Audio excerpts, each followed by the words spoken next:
The first time I visited Japan, I felt like I had stepped into another world. Everything around me was new, different and magical. From the moment I landed at Tokyo's Haneda airport, I could sense that this journey was going to be unforgettable. The air smelled different, the signs were in Japanese, and the people moved with such purpose and politeness that I immediately felt both curious and nervous. As I stepped out of the airport, the cool air of Tokyo greeted me. It was my first time in Asia, and everything felt fresh and alive. The city lights, the sound of announcements in Japanese, and the sight of bullet trains passing by, it was like I had walked into the future.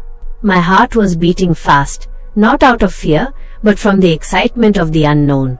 My hotel was in Shibuya, one of the busiest areas of Tokyo. As I arrived, I stood in awe of the famous Shibuya crossing, where hundreds of people walk in every direction at once. I had seen it in videos before, but standing there in person was completely different. It felt like the whole city was dancing in rhythm. I waited for the signal, took a deep breath and crossed the street with the crowd.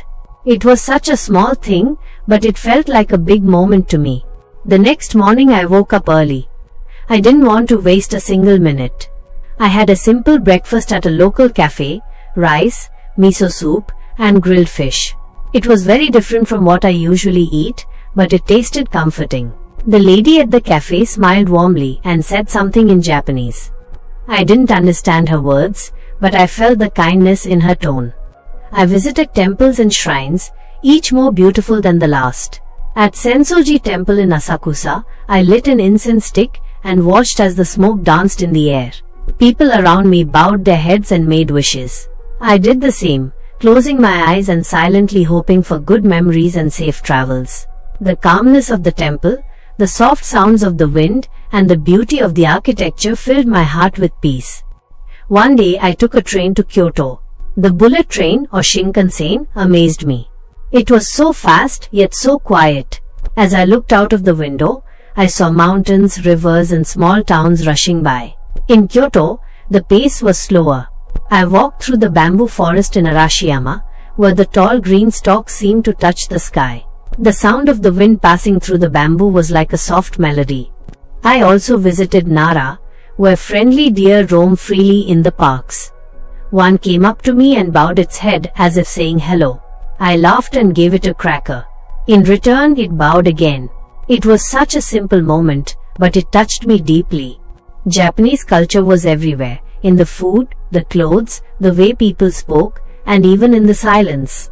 One evening, I sat quietly in a small garden, listening to the water trickle down a fountain. I felt like I had become part of the scenery, like time had slowed down just for me. The people I met were always polite and helpful, even when we couldn't speak the same language. A man helped me find my train when I looked confused. A shopkeeper wrapped my souvenir with such care that I didn't want to open it. A child waved at me from across the street and smiled. Each day brought something new. A new taste, a new sound, a new emotion. I tried sushi for the first time and loved it. I soaked in an onsen, a hot spring bath, and felt all my tiredness melt away. I watched the cherry blossoms fall like snow in a park in Tokyo. Every moment was special. When the time came to leave Japan, I felt a lump in my throat. I had arrived as a stranger, but I was leaving with memories that would stay with me forever. Japan had shown me beauty, peace and kindness. It had taught me to slow down, to observe, and to appreciate the little things. As my plane took off, I looked out of the window and whispered a quiet thank you. My first visit to Japan was not just a trip. It was a journey into a world of wonder. And though I had to leave, a part of me stayed behind, walking among the cherry blossoms, bowing with the deer, and crossing Shibuya with a heart full of dreams. That visit changed me. It opened my eyes, softened my heart, and deepened my love for travel and culture.